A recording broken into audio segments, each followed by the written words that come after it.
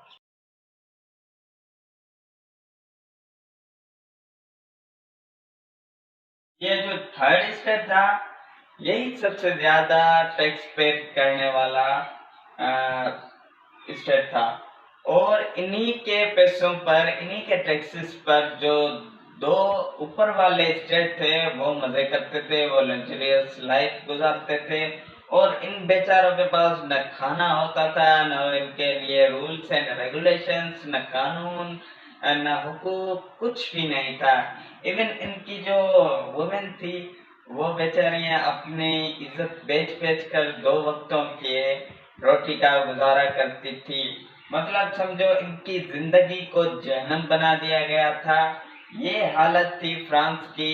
اب کیا ہوا کہ جب ان کے پاس کوئی حقوق نہیں تھا، کوئی نہ روٹی نہ کیا، تو وہ اس صورتحال سے تنگ آ کر انہوں نے کیا کیا کہ جو کنگ لائسسٹن تھا اس کے محل کے باہر سب چلے گئے، اور انہوں نے زور زور سے نعرے لگانے شروع کیے کہ روٹی روٹی روٹی۔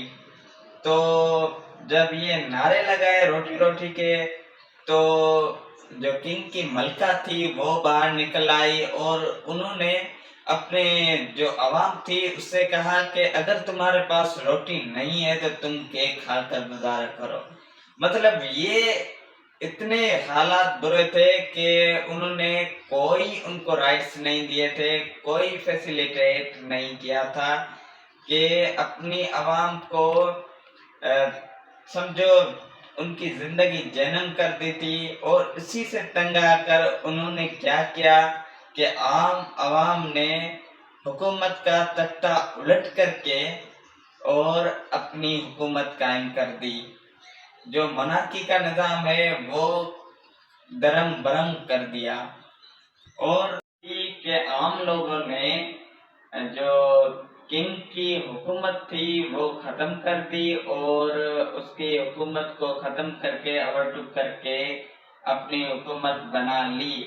اب کیا تھا کہ جب ان کے پاس کوئی سوشل رائٹ نہیں تھا، نہ اکونومیکل رائٹ تھا، نہ پولیٹیکل رائٹ تھا، جب کوئی بھی رائٹ نہیں تھا تو وہ اٹھ کھڑے ہوئے اور انقلاب آ گیا، اور کنگ کا تختہ الٹ ہو گیا اور نئی حکومت بن گئی۔ اور اسے کہا جاتا تھا، جو نئی حکومت بنی اسے کہا جاتا تھا ریولوشنری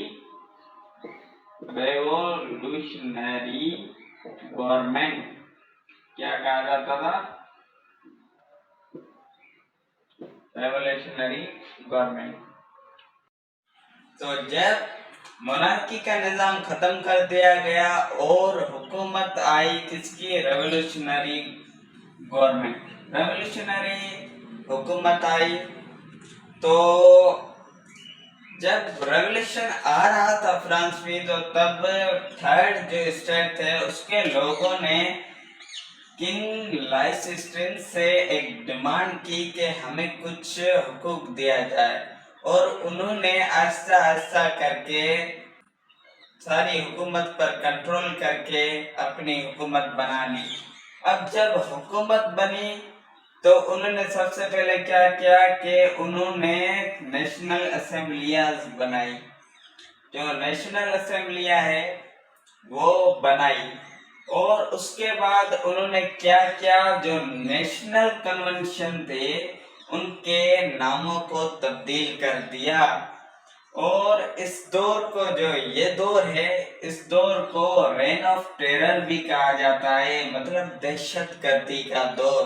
اس میں بہت برے حالات آ گئے تھے، اس دور میں کوئی بھی محفوظ نہیں تھا، اور اسی گورنمنٹ کو ڈائریکٹری گورنمنٹ بھی کہا جاتا ہے۔ تو یہ گورنمنٹ تب تک چلی جب تک نیپولین نہیں آیا تھا۔